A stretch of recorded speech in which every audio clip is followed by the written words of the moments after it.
Hi, I'm Sarah. And I'm Helen. And this is the Squiggly Careers podcast, where every week we talk about a different topic to do with work, and we share some ideas for action and tools to try out that we hope will help all of you, as well as us, navigate our squiggly careers with that bit more clarity, confidence and control. And this week's topic is friendship at work. And it is a topic that has had a lot of interest, and we've had loads of questions from people when we talked about this being something that we were potentially going to cover. And you know, when you're like worlds align because you know you're going to talk about something. It was so interesting today. I was on LinkedIn and Reid Hoffman, one of the co-founders of LinkedIn, has been posting a bit more content because they've updated their book, The Startup of You, which apparently, Helen, came out 20 years ago. It's a bit daunting because we've got an original copy. Yeah. How old does that make you feel? I was like, oh my God. So anyway, that came out 20 years ago. They've updated it. So he's obviously getting his opinion pieces out on LinkedIn. And he's just delivered a speech at a graduation ceremony in the US. And it was so interesting because he chose to talk about friendship. So the thing that he picked as being important for career success. And he said, lots of people ask him about like mentoring and for lots of other bits of advice. But his points are basically that friends, real friends, will tell you what you need to hear. And also you can end up almost like all helping each other. And you know that sort of givers gain more type mindset. So we'll link to it as part of the show notes and when we post the podcast, just because it's worth a watch. And also he clearly doesn't want to do too much of a formal graduation ceremony. So I quite like the fact he sort of gets out from behind the sort of bit more formal pedestal and just starts chatting to everyone. So it's good. It's worth 19 minutes of your time if you can find a bit of a moment to press pause during your week. I think it's been quite useful as well to dive into this topic of friendship because I think it is something that I take for granted because Sarah and I haven't always worked together by any means, but we have worked on a side project that has now become our jobs together. We haven't always been friends. Well, only because we weren't ever not friends. Oh my gosh. Yeah, sorry. So funny. Helen's had a really long day and I had a really long day. Being a bit mean there, really. Yeah. So the background to that, everybody, we might not be friends for much longer. No, not that. The background to that is that we met like 20 years ago and we weren't instant friends because we're quite different people. But my point that I was trying to make was that we worked together on something, a side project that's now become our jobs, for 10 years and have been friends throughout that time. And I think, therefore, I sort of take the role of friendship at work for granted because I haven't necessarily needed loads of friends in the career that went alongside our side project because I sort of always had a go-to friend at Amazing If. And I do have some really strong friendships outside of work too. So it's been really interesting to reflect a bit more deeply on what friendship looks like at work and how it forms and why we need it, just to maybe think about my own sort of career community and my over-reliance. You're going to ditch me. I might develop my friendship circles as a result of this podcast. Me out. There's a really nice quote as well, actually. I came across the work of Julie Beck, who writes something called the Friendship Files for The Atlantic, which is like really, she interviews people about their friendships, quite interesting. And there's a quote in an article that she wrote, which says, "Friendship is a relationship with no strings attached, except the ones you choose to tie. One that's just about being there as best as you can." And there is a lot in that definition. Quote. It's so nice, isn't it? So it's nice. Like, you don't have to be, you're like family. I mean, you're stuck with them. Friendships you choose. And actually, it's about being you. Not like true friendships. You don't have to be some perfect version of yourself. It's just, be there as best as you can. I think is a lovely thing to aim for rather than feel like you have to be some superhuman friend to be of worth to other people. So there's lots of evidence and data to support why friendships at work are so important. You have a better work-life balance and you feel less stressed. And I suspect that's because you have that go-to person that Helen just talked about, where when you probably feel like you need someone to talk to or a different perspective, your friend can give you that. When you have friends within the organisation you're in, we are much better at information sharing and ideas, which also makes sense, the conversations you have over coffee or where you're just chatting to somebody. And it does predict performance. So I found this really interesting because Gallup, who do lots of engagement surveys, have a question that's something along the lines of like, do you have a best friend at work? And they actually say that it's one of the questions that people are really skeptical about, which you understand, because that feels like, oh, is that a thing that as an organisation we should be aiming for or encouraging? And I remember, because I've done these surveys in some of the organisations I've worked in, I remember answering that question. So when I read this, I was like, oh yeah, I remember answering that. And one of the things that they have found consistently is the people who answer yes to that, it predicts performance, because you have a much stronger sense of affiliation, you take more positive action to benefit businesses. But unfortunately, for the majority of people, only about 3 or 2 in 10 strongly agree that they've got a best friend at work. So for most people, that isn't our reality. The thing that I find a bit challenging with that statement on the Hmm. cynical side, and I'm not normally Yeah. the cynic, No, but well, as what's you said, happening? it's been a day. Yeah. But it's the term best friend at work. Like I Feels a bit think like I'm back in primary school. it feels like in primary school, and also like that. I mean, it sets a pretty high bar, doesn't it? Have I got a friend at work versus a best friend at work? I think Yeah. there's a different scale there. And when we were sort of diving into the detail of friendship, there are certain levels of friendship that are useful to reflect on. And think of a scale, and on one side you've got a stranger, so someone that's like, I know of you, and this is like first impression friendship, if you like. And then you go all the way to the other end of the scale where a friendship is very intimate, and that's more like, I connect with you, personally, intuitively. And by intimate, it doesn't necessarily mean it goes beyond that, but it is like that is sort of the level of best friend. And they say in the research, like, that's usually for the rest of your life. And I think best friend, All like the pressure. I know, like the pressure. So I feel a little bit like, did they intentionally use the best friend, or did they just slip that in there? Because I think it has a significant impact on the research outcomes.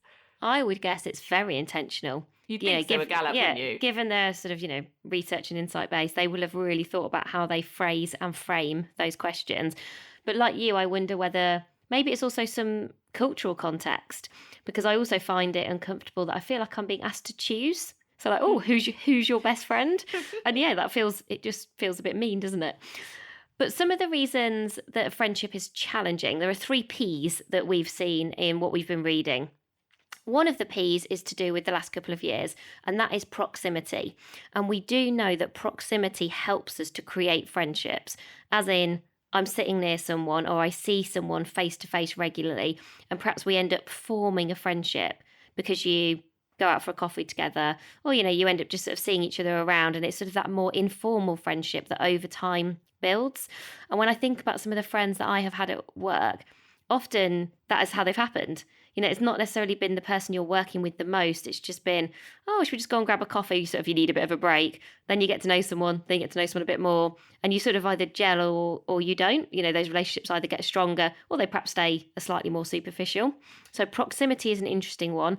And we're going to come on to some almost conundrums around friendship. And I think the remote hybrid one is an interesting one. So we're going to talk about that. And secondly, I'm cheating a bit with the P here because it's deprioritized. I feel like I have turned into Helen. We've switched roles today. I'm like, it must be 3 Ps. But we are finding that friendships are kind of becoming secondary to transactional relationships. And that's because we are busy and people view friendships as a luxury, because we all recognize that really good friendships take time and attention to build. And so perhaps we just don't see work now as a place to make friends. Maybe we feel like, well, I have my friends outside of work and that's all I need. It's almost what you were describing, Helen. You're like, well, I've got some other friends, so maybe that's not what I'm looking for in my day to day. And also I've got so much to do. I feel like I can't create that space for sort of almost like one more thing. And the last P is patience. So you need about, apparently, 80 to 100 hours of knowing someone, like spending time with someone before you get close to friendships. And apparently it's 200 hours is the number before you get to best friends. So also this is not something where you can switch it on and just say, oh, well, if you do these things, it's going to equal friends. There's no friendship equation that we're going to be able to talk you through. And I also think there's got to be something about almost like, not whether it's luck or just, finding the right people in the right place. Sometimes you might just not get that chemistry. So it's an interesting question about how intentional can we be about creating friendships at work. And that's what we're going to go on to explore now. And I was thinking, you can't help, can you, but think about your own friendships when you're doing this. And again, this sort of beacon of being a best friend and that being something quite hard to aim for. Because I think about the quality of my friends that I've had at work, and I think there's a difference between sort of transitional friendships. So people, being there for me as best as they could be, if you take that earlier Yeah. definition that we had, that have been there in a particular company I work for at a particular time, or who are maybe coming back off maternity leave at the same time as I was. And there was something in that shared experience, in that shared moment, that made them a really important transitional friend for me. Now, are they a best friend for life? No. Were they very important and valuable to me in that moment? Yes. So I think there's this transitional friendships, which I think are really valuable and meaningful at those points in time in your career and life. And then I think there are more transformational friendships, which last far longer. And those are the ones where maybe you both grow together and you go through transitions in work and life and you support each other through them. But I think transformational friendships are few and far between. But I don't personally think that you should reduce the value of some of those transitional friendships too. No, I think you're right. I don't think it's as binary as, well, if it's not a best friend, then it's not worth it. Yeah. Which actually you do start to think that. I think when you read some of the articles and some of the research, it sort of leads you in that direction. But then some of the ideas for action that we're going to talk about now, I think give more of that sense of, well, it is okay to have some friendships in the here and now without putting the pressure on ourselves to be like, will you be my best friend? So I think we've probably got to move away from that because I think that might hold us back a bit. So let's talk about 3 interesting friendship career conundrums. So these came from all the different themes and topics that people were asking us, and we've tried to combine the ones that we think will be most helpful. So friendship conundrum number 1 is, how can we create connections across remote teams? So maybe you're 100% remote, or maybe you're thinking about hybrid, which most people are thinking about at the moment. So the idea for action here is to find deep fun. And deep fun is a bit of borrowed brilliance from some work by a researcher called Jacob Morgan. And the way that I learnt about it is I was listening to Dan Coyle talk to Bruce Daisley on his podcast, Eat, Sleep, Work, Repeat. And he talked about this idea of the difference between shallow fun and deep fun. And I mean, I was a bit prickly when I first heard about this because I was like, oh, I don't like any kind of fun to be forced on me. No, to be forced on me, not just any kind of, well, I always get a bit worried that my idea of fun is often quite different to everybody else's idea of fun. So initially I was like, I'm not sure about this. But essentially what Dan Coyle was talking about is we need to be considered about the experiences that we create for people in teams and in organisations. And if we do that in a really interesting way and quite an experimental way, it actually creates loads more opportunity for connection. So more shallow fun would be things like, like getting a drink after work, or, playing table tennis or whatever it might be. All of those sort of quite slightly cliche workplace fun things, all of which I think in the main I never want to do. I'd rather be so harsh. I would quite like to go for drinks after work with people as a way to form friendships. Yeah, I know you would. I just don't want to come. Okay. So moving on. Yeah. But deep fun, actually, I'm more motivated by. So see whether you'd still want to do this or not, because I think this is it's probably a bit less you in terms of that sense of like fun and connection in an obvious way. But essentially here, what Dan Coyle is talking about is experiences where groups can volunteer to get involved in, and they're sort of shaping these experiences. So it could be a cross-functional group where you offer to get involved, or it could be a team where you just all agree to do something. So some of the examples, just to really bring it to life, because I sort of thought, okay, so what would this look like? In some organisations, it can be hackathons. But what I liked about the example I was reading was one organisation did a HR hackathon where everybody got the chance to like rebuild the people processes. And then I was like, oh, imagine if you could that'd be a really good way of getting people to let go of the ladder and redesign some of the structures that might get in the way of doing that. I mean, you're brave, right, as a HR team to encourage this work. and to basically let everybody sort of have a go at kind of picking something apart. Yeah. But equally, I was like, really interesting. And I can imagine people getting really involved in that. But the point was to like have fun with it, to almost sort of let go of constraints and usual limitations. And, the sort of day-to-day stuff that gets in the way. It's sort of creating a very different sort of experience. Or sometimes it can be things that affect everyone in an organization, but a group sort of takes the lead. So things like, designing office spaces or designing like the food that you're going to make available for everyone. And one of the examples was team were put in charge of almost like sourcing the best coffee and the machine and how they were going to do all the drinks, just like stuff like that, where you go, those things are important. That's an important thing, but a cross-functional group could definitely get together to do that. A really obvious one I was thinking, what would I do at the moment, is I see in loads of workshops how hard people find kind of interruptions and getting distracted at the moment. We call them distraction downfalls. So I was like, that would be an example of where you could create experiences as a group and say, like, what could we do? What sort of kind of deep fun stuff could we try to minimize our distraction downfalls? So you're sort of, I guess, setting a bit of a challenge, and then you really all taking ownership of what those experiences look and feel like. And it's worth digging into it a bit deeper and having a read about what some organizations have done, because I just found it really interesting as a way of getting people together that felt very purposeful and meaningful, but definitely outside of the day-to-day.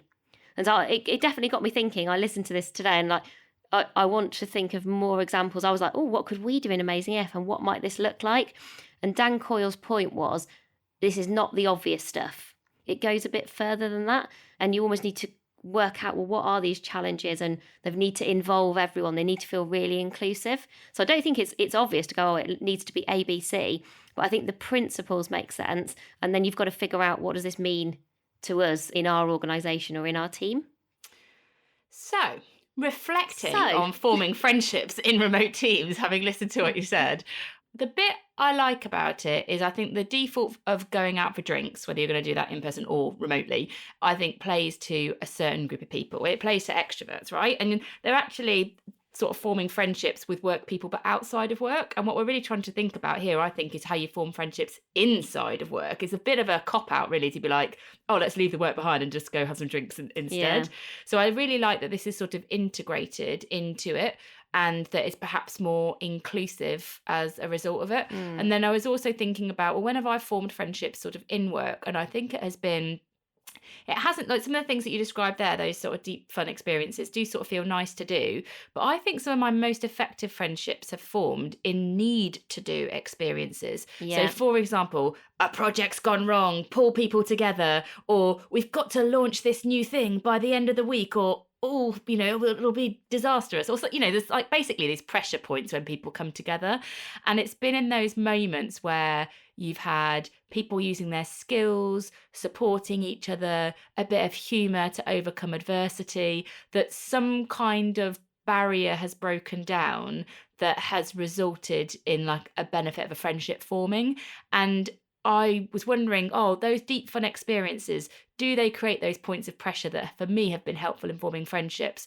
If they do, great. And if they don't, what would you do differently? And I was reading about how managers could help this actually. And one of the things that they could do is creating more co-lead collaborations. So for example, let's say there's a project that needs to get done quickly or something that's got that point of pressure in, rather than being like, Sarah, I know you're amazing at this, it being more like, Sarah, I think you and Helen would work together brilliantly on this. Can you spend a bit of time together and come up with a plan? And these sort of co-lead initiatives could also be ways, I'm not sure they count as deep fun, but if I just think about my experience of forming friendships, those sort of moments, like peak moments of pressure, have often been the points in which we've kind of formed a friendship through it.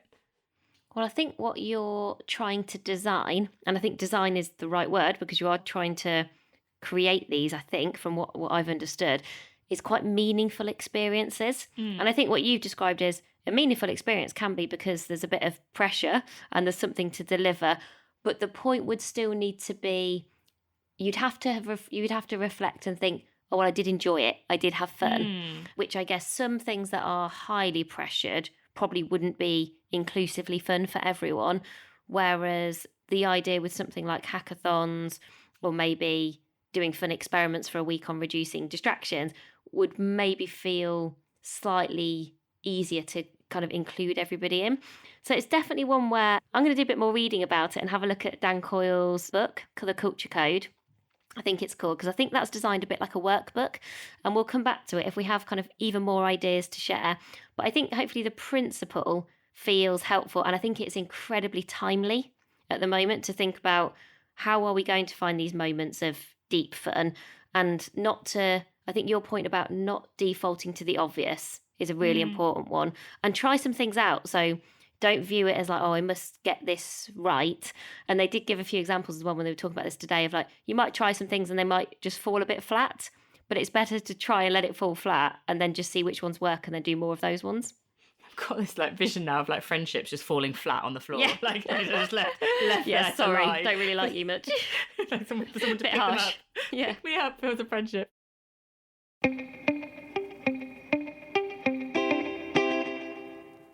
So the second friendship conundrum that came up an awful lot was about how to manage a friend or how to manage yourself when you're being managed as a friend. And there were a lot of requests for this one. And people did actually share quite a lot of ideas for action. And I think when we talked about that scale of friendship earlier, I think this is also quite a useful thing to reflect on. As I mentioned, on the scale of friendship, at one end you've got kind of strangers and at the other you've got intimate friends. But it's these bits in the middle that I think could create some complexities in terms of how you might respond to this situation of being managed by or being managed by a friend. The three bits in the middle of this scale are an acquaintance, so I know you loosely, a casual friend, so I like you. You're possibly showing them the best version of yourself at this point. They're not getting the full you. And a close friend, I understand you. There's just like a strong bond of mutual trust. And I think perhaps, I don't know, I think the further you go up the scale, the harder this could be to get right. Because if it's an acquaintance and I'm managing you, then there's not necessarily much disruption to our friendship there if it's just I know you and now I manage you. But if it's like, I understand you, we've got trust that has formed in a different place at a different time, and now I'm managing you or you're managing me, there's potentially, I think, more sources of conflict there, more sort of boundaries that you might be crossing. Yeah, it's a tough one, isn't it? It's one of those where it does. I was thinking back to people I've managed and whether it was easier or harder in terms of where they are on that scale. Mm. So one of the things that Rob Joffe and Gareth Jones talk about in Why Should Anyone Be Led by You is what's your natural level of distance? How close do you automatically kind of want to get to people? And you and I were talking about this as we were preparing for today's podcast, and you were saying, oh, naturally you feel quite comfortable with a fair bit of distance and almost that's sort of helped you. Whereas I think I'm the opposite, and I sort of naturally get closer and really want to understand and connect with everybody, which creates different sorts of challenges. So it might also be worth just thinking about what's your natural closeness sort of distance, like where would you gravitate towards, because that also might impact some of the actions that you take. Yeah, I agree. Yeah, And also what you find harder. Like if you're someone who naturally, like I am, goes to sort of I understand you and I connect with you, then you'll find different things harder than if you're more in the I know you, I like you, I think. Yeah, I think I'm definitely, I know you, I like you. Let's work out how we work well. And that's enough. You really are. So this is a brutal one, everybody.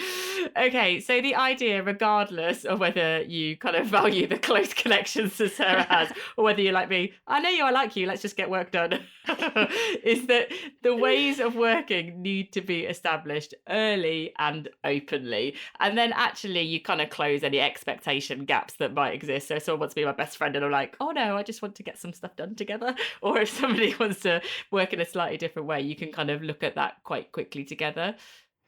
And I think one of the important things that I was reading quite a lot about this because I could see it was a real kind of pressure point for people in the questions to us is that if your power dynamics change, don't ignore or avoid that or feel a bit embarrassed about it. So let's just use an example and say, suddenly I become Helen's manager. Like, oh, suddenly we've gone from maybe being peers to I'm now in a more kind of senior position of power. Almost the worst thing that you can do is sort of go, oh, just sort of leave it unsaid and hope for the best. Because what you see time and time again is everybody regrets doing that. So you'll really want to avoid anything that feels like it's one rule for one and one rule for everybody else. So let's say I've got an existing team and then suddenly I'm promoted and Helen is now kind of part of that team. And it feels like I treat Helen differently to other people because we were particularly good friends before. And so this is where I think Helen's point about ways of working that everybody is included in and is open to everybody makes a really big difference because it helps with that consistency and fairness. And I found a really good Miro board. Am I saying that right, Helen? Miro? I think it Yeah. might be Miro, but I don't. Miro, Miro or That's probably Miro. just opinion. Yeah, Miro, I'm never, Miro, I'm never potato, quite sure which tomato. one it is. Miro, and we'll put a link to it. And this is Miro boards are really sort of virtual post-it note brainstorming tool is the way that I would describe it. And they have really good templates on lots of different things. So I was thinking, oh, we often talk about ways of working, and I think it frequently gets missed or not done. And then when we do it, do we do it in a way that is like visually interesting and that we keep coming back to and that we can easily refer to? And they actually have a teamwork canvas where you can go in and almost fill out the post-it notes. They're sort of ready for you, so you could all go in and contribute to it. And I thought the headers were just a really good place to start. So it was things like team rhythms, information communication, meetings, resources. And what I found fascinating was I've actually recently started a ways of working document for Amazing If, because we've got more people working with us now. We sometimes have people working with us on projects. And I thought, well, what would they see, or what could we give somebody to understand sort of our ways of working? And we don't really have anything written down. So my instinct was to create a wiki, which is within Teams, within Microsoft Teams. But then I saw this and thought that just feels even better because of its ability to involve everyone, to make it dynamic, to keep changing things, because I think as your team evolves, so will your ways of working. And so I think it just keeps it a really live document and something you can also refer back to. Because if you're then a manager or kind of being managed by your friend, if you've got this teamwork canvas where it's all laid out pretty simply in a straightforward way, yes, you might still have to have difficult conversations, but at least you've got a point of reference to keep coming back to versus, getting into the world of, opinions, and I didn't know that, or things that maybe you thought had been said out loud, but maybe hadn't been heard. All of those kind of the stuff that you can't see. I think what we're talking about here is as much clarity in a very simple and straightforward way as possible will make it easier for you, whether you're being managed or the manager. And if you do need to do this in a one-to-one way, I think it would also work one-to-one as well. Though I think this is probably designed for teams. I could imagine having conversations with somebody in my team on these kind of headers. And I think you could adapt and evolve this so you're using the right words for you in the right areas too. I just think it's quite an emotional situation, this one, quite a triggering one in terms of, what does this mean for our friendship? Are you better than me? Am I not as good as you? There's quite a few things I think that little confidence gremlins could emerge. So I think if this is you in this situation, it is worth just taking a step back and doing something we've talked about before, which is almost like dividing a piece of paper in two and getting the noise that's in your head onto this bit of paper. And on one side, write all the facts of the situation and then write all of the feelings, because I would hazard a guess that a lot of what might be going in your head might be a lot of feeling associated stuff, which you would respond to perhaps differently to some of the facts of a situation. So Sarah cut me off in a meeting. That might be a fact that I could give Sarah feedback on. I'm threatened by Sarah's success is a feeling that I need to deal with differently. And I think that could be useful. I also think, and this is probably informed a little bit by mine and Sarah's situation, because I think at times we sort of end up managing each other a little bit to get stuff done. Like one of us will take the lead on a certain initiative or project and you're sort of trying to manage the other person to completion. And I would say that one of the things that helps us in this situation is to fix friction fast. So when we do spot that we are stepping on each other's toes, or when something that someone is doing is creating a problem for the other person, I think we are quite good at calling that pretty quickly and thinking about the whole being bigger than the sum of the parts. So this isn't about you're not doing it well. There's a way that we could do this better for the business. I think it's that sort of, when you have that kind of open, objective perspective, it's not about you, it's not about me, it's about us and the we and the business and the team, then I think you can sort of be more open to fixing that friction fast without the emotion perhaps getting in the way of it. I think you say we're good at that now, but we weren't. I think we've intentionally got better at that. And when I was thinking about this in my own experiences, I think I've had managers where they are now, I would classify them as like really good friends, the level 5 friendship. But when they were managing me, I think they were always a step away from that.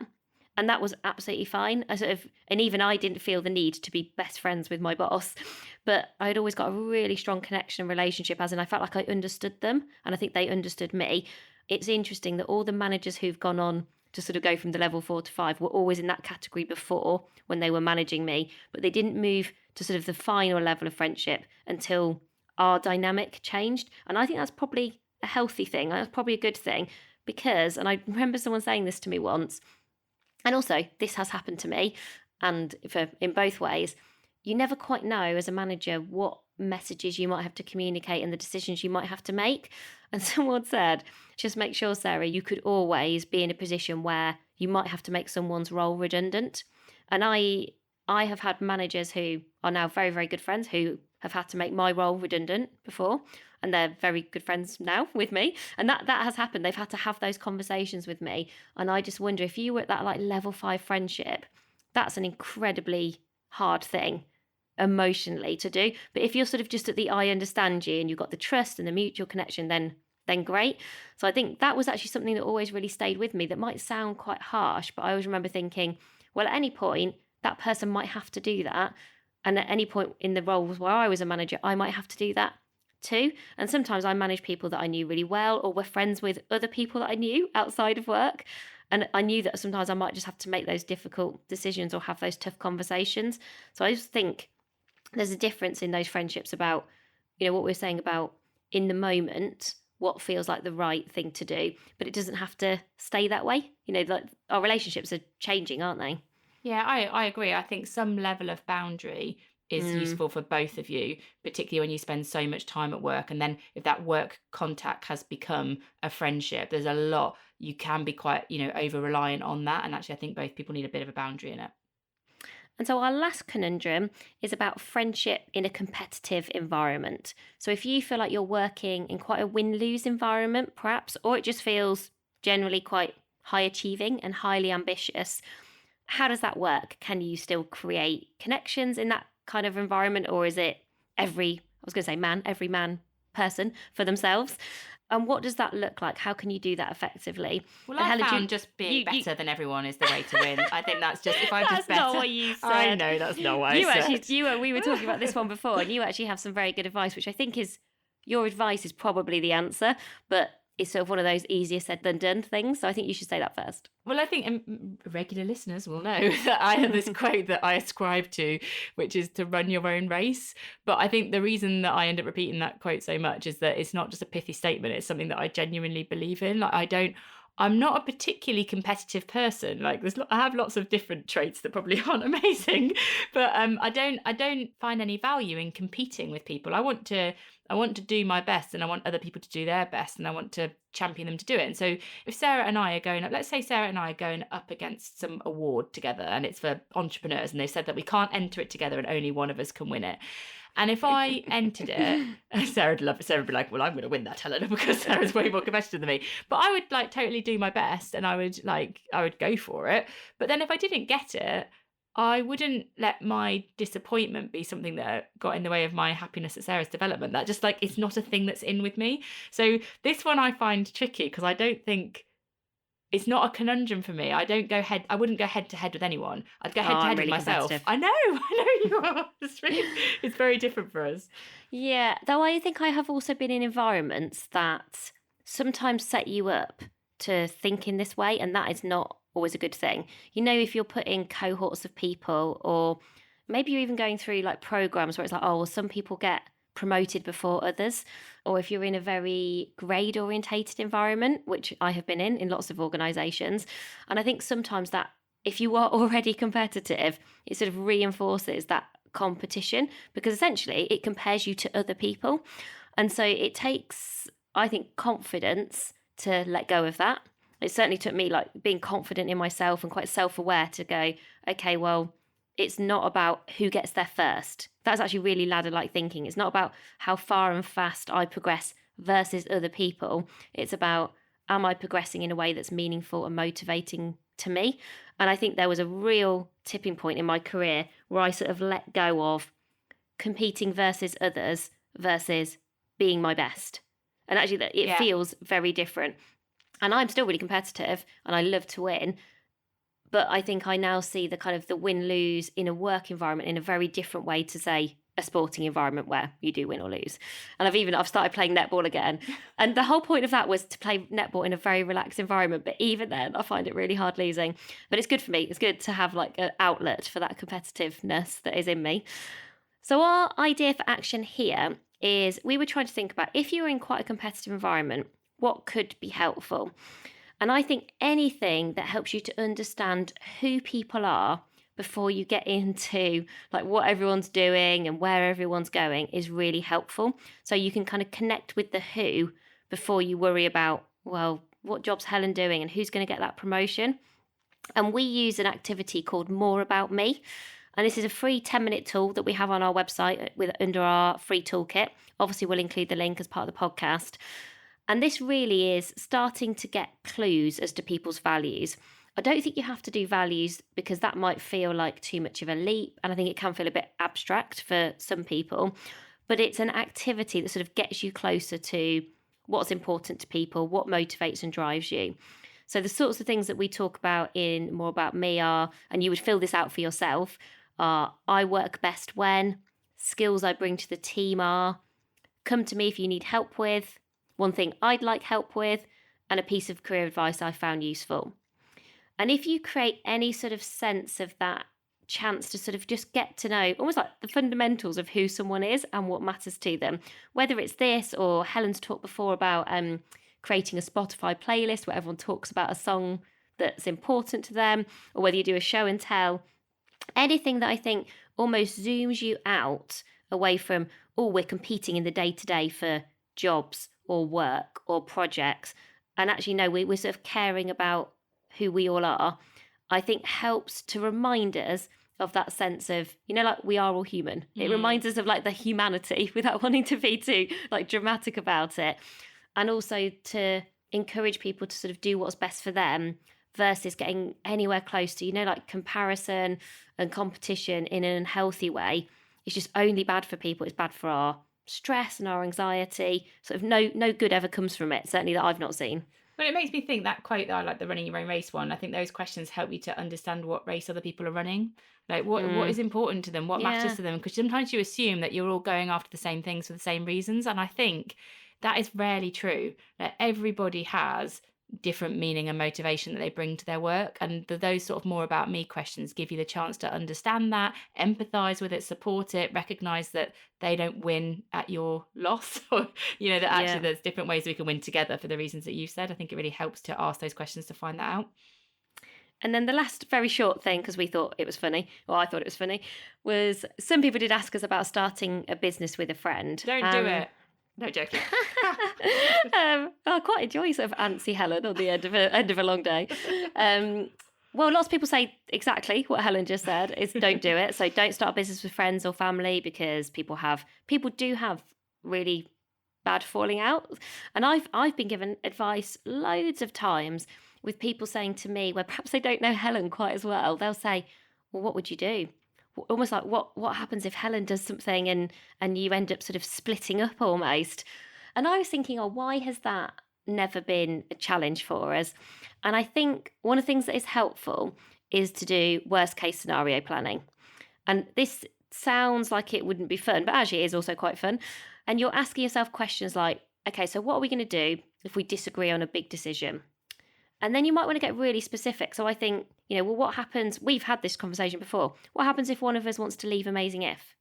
Those things where you sort of go, almost like in my wildest dreams, I can't sort of imagine some of the things that we have talked about ever happening. But it is better to talk about them and then just to figure out, where do our heads both go in those scenarios? And I think what you and I have worked out, when we've done this loads of different times, just like talking hypothetically and just sort of imagining, is we've both realised, our friendship always comes first. And like for us, that just happens to be true because we've known each other for such a long time and we were friends for such a long time before we've run a business. So I think we just both have that confidence, unless she's about to tell me otherwise, that our friendship will always be more important. Yeah. But I do think if you do want to do something with a friend, having those chats up front is really helpful. Not seeing those as a negative, seeing those as a really useful thing. And also just agreeing, almost to Helen's previous point about what race are you running? Because that is the other thing I think has helped both of us, is I've always felt like we're very different.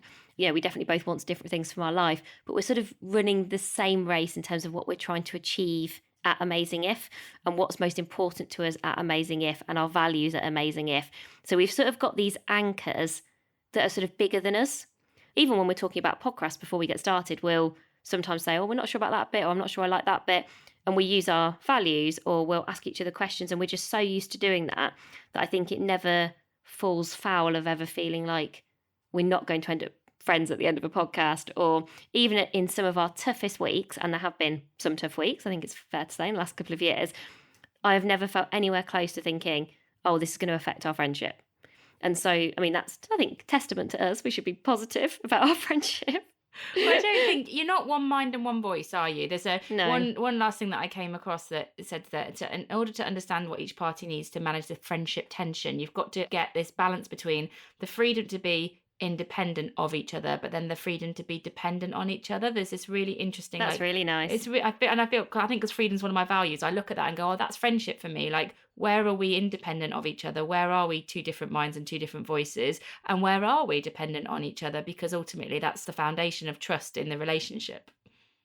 Oh, and on that note, that actually feels. I'm like, oh, we've been from quite a nice spiky at the start end. to a squiggly conclusion where we're people might have stopped listening by now, so no one actually ever heard like the fact we actually got positive by the end.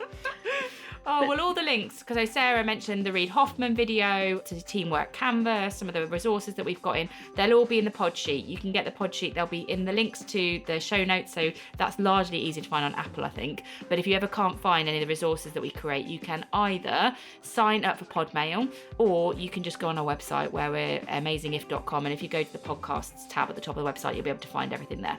So that's everything for this week. As always, if you've got any topics or ideas or questions, please do get in touch with us.